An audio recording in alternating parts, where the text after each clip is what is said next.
অনেকদিন ধরে একটি শর্ট মাডগার্ড নিব বলে ভাবছিলাম, কোনটা নিব আমি একদমই বুঝে পাচ্ছিলাম না। তো অবশেষে এনলির যে শর্ট মাডগার্ডটি আছে এটি আমি আমার সাইকেলের জন্য দুটি নিয়ে নিলাম। এটা লাগানোর পরে সাইকেলের লুকটা কেমন হবে আপনারা দেখতে পাবেন, এবং এটি কিন্তু অনেক হেল্পফুল একটি জিনিস।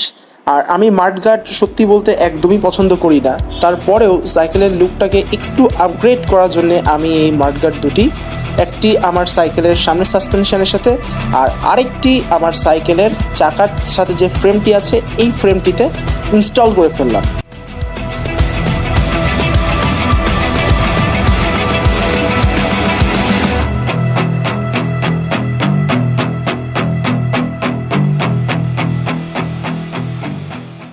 টাইয়ের অবশিষ্ট অংশগুলি প্লাস দিয়ে কেটে নেওয়া হচ্ছে যাতে করে দেখতে ভালো দেখায়।